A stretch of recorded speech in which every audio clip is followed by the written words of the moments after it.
to these lands up here that were in the original 21.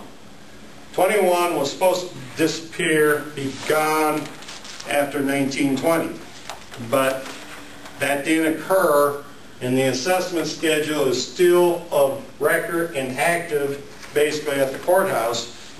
And as far as we can tell, when there's been any tile repair work done on this tile, 21 has paid for that separately under that schedule.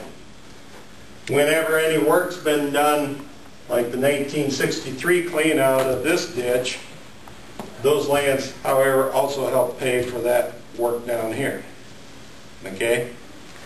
So we know we got problems there. But in the reclassification, this land, possibly we're going to be asking for legal review of that issue, and you could possibly, since 21, as far as we can tell by the record, was never officially disposed of. We feel that you could leave 21 as a separate schedule and basically address and reclassification for 73, the open ditch and the tile system separately for Drainage District 73. Now the other option would be is that this tile system of 21, the original 21, could be just a branch facility of DD73. This land would not help pay for the open ditch because they don't drain to it. But they would help pay, they would pay for this tile system here separately by it being a branch B, branch A of the tile system of Drainage District 73. Okay? How are those two options different? I'm not seeing any difference. Basically, if it comes a branch, it's going to be reclassified and by title will be part of 73. If it stayed as 21, 21 could separately decide if you want to reclassify or not reclassify that tile system or benefits for that tile system. They would still function as a separate district, separate from 73.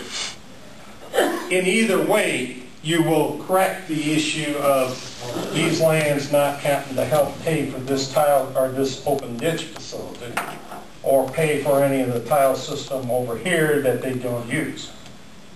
So the reclassification will address equitability. The process of how we do it as 21 or legally comes down to the question that legal counsel will review as to which is the better way for the legal process to move forward with. I checked with the clerk's office, and those files are sold. They're not in microfilm, so they got to go to the dungeon to get them. And they will, and we'll phone them in the back. Okay. We don't have to make a decision on that issue today. Okay? But if 21 remains as a separate district, or if 21 is officially laid to rest, the lands in that watershed, if we're going to lay 21, dispose of 21, I think we would probably have a separate hearing with the landowners involved in 21 so that they're all notified of it being disposed of. Even though legally, by the court ruling in the 1920s, that supposedly should have been taken care of, it is not clear in our records. And obviously it wasn't clear enough that the schedule of 21 was put aside and done with. So, okay. So what happens then you dispose of 21? Then it just goes into 73 then? Then it remains in 73 as a branch tile of 73. Okay. Both ways. The reclassification is going to take care of the equitability issue. It's just the proper legal formality as to which way is the better process to go. Why does that cost $33,000? The reclassification is addressing separately how much benefit each one parcel in this watershed receives from the open ditch. A separate schedule will be formed for the lands basically served by this portion of the open ditch up to the relief line, there will be a separate schedule for the upkeep and maintenance of the relief tile, and then a branch assessment schedule for this. Every one of those parcels basically are evaluated on wetness of the soil, proximity to the facility, and how much of the facility they use.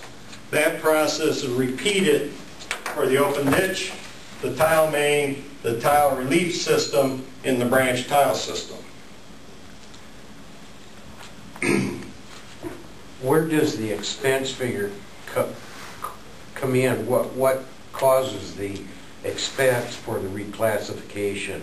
The physical, actual computations of proximity, wetness factor, and usage factors that we have to go through for every given parcel of ground in that watershed. We go through a map preparation and then the actual assignment of those factors for each piece of ground, and that's computed out. Then a classification compares each parcel of ground to the highest benefit piece of ground in that watershed. So if you are the 100% classified ground, you are determined by usage, proximity, and wetness of your soils to have the most benefit from that given facility. And then every parcel of ground is a percent of the benefit of the highest benefit piece of ground. So if you have a 50% classification, you get 50% of the benefit that the highest benefit piece has. In the old days, basically those schedules are done by rule of thumb. How close were you? How much of the facility did you use? And that was basically a visual, subjective process that they typically used.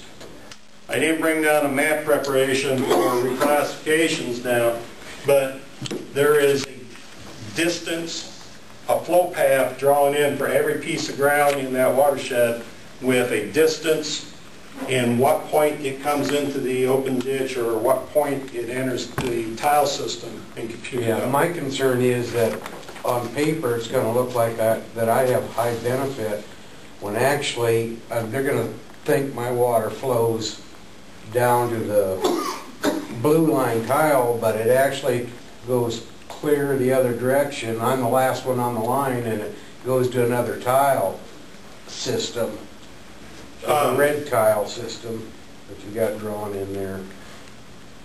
That's my personal feeling. Okay. Because there will be a separate hearing process for the reclassification.